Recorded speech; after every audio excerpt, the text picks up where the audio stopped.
Hello, everyone. Welcome to the Newsbrowse News broadcast. According to UPI, the U.S. military announced that the U.S. Navy will begin enforcing a maritime blockade on Monday, April 13th, against all ships entering or leaving Iranian ports on both sides of the Hormuz Strait. President Donald Trump ordered the blockade following the failure of peace talks in Pakistan over the weekend, with the stated aim of cutting off Iran's critical oil exports. U.S. Central Command clarified that the blockade would apply equitably to all nations' vessels, but explicitly stated that freedom of navigation for ships transiting the Strait of Hormuz to and from non-Iranian ports would not be impeded. This measure is expected to severely curtail Iran's international trade, particularly its energy exports, which are vital for its hard currency. Following the announcement, oil prices, including Brent crude and West Texas Intermediate, climbed above $100 a barrel, and global stock markets, including the 48C, 100 DAX, and KA 40 saw retreats.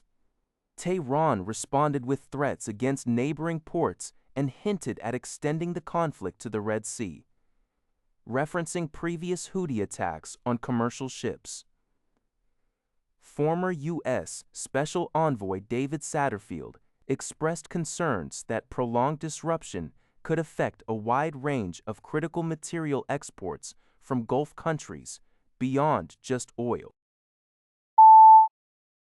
NBC News reports that Hungary's long-serving Prime Minister, Viktor Orbán, conceded defeat on Sunday after 16 years in power.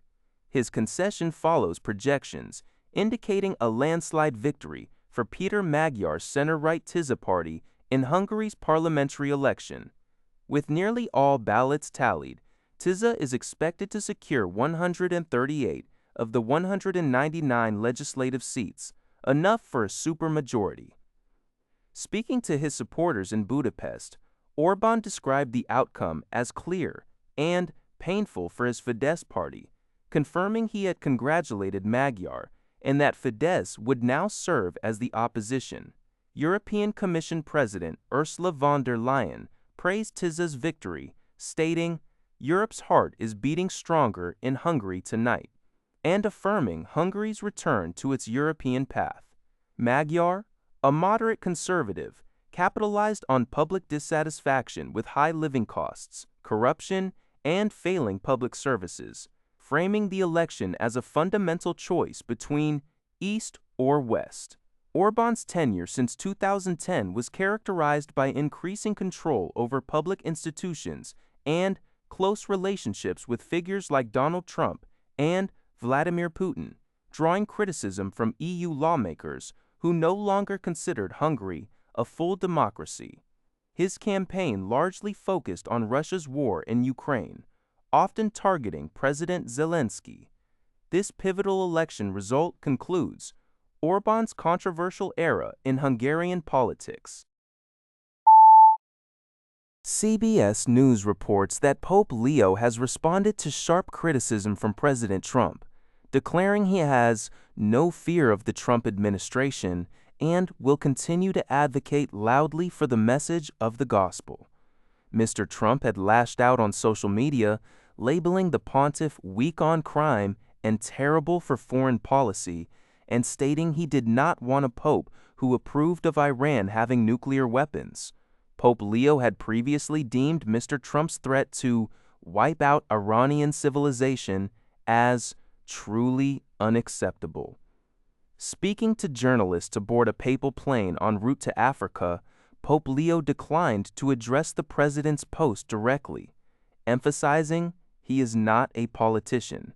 However, he strongly pushed back on the substance of the criticism, suggesting Mr. Trump did not grasp the gospel's message of peace, which he insisted applies to all leaders. Amid ongoing tensions in Iran, Pope Leo has consistently warned against the normalization of violence and the misuse of religious language to justify it. JG Press reports that Iran executed at least 1,639 people in 2025, marking the highest number since 1989. This alarming figure, detailed in a joint annual report by Norway-based Iran Human Rights (IHR) and Paris-based Together Against the Death Penalty (ECPM), represents a 68% increase from the 975 executions in 2024 and included 48 women.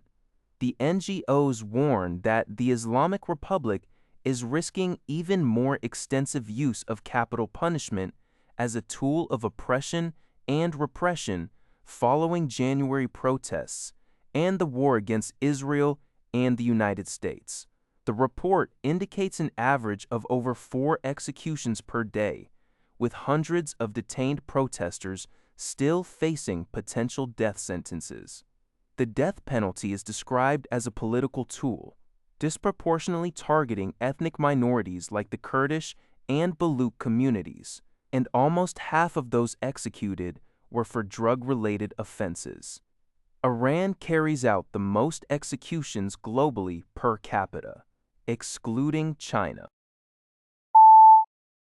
UPI reports that a shooting at a Chick-fil-A restaurant in Union, New Jersey on Saturday night resulted in 1 fatality and multiple injuries. Around 8:40 p.m. EDT, several masked individuals entered the fast food establishment and opened fire, causing dozens of people inside to flee. At least some of the victims were employees. Police responded within minutes to reports of the shooting, locating victims. 5 injured individuals were transported to the hospital, while 1 person was pronounced dead at the scene. The conditions of the other victims have not been released. New Jersey Governor Mickey Sherrill stated on X that she has been briefed on the incident, and the Union County Prosecutor's Office is conducting an active investigation, promising to release information as it becomes available. That's all for this video. Thank you for watching. See you in the next video.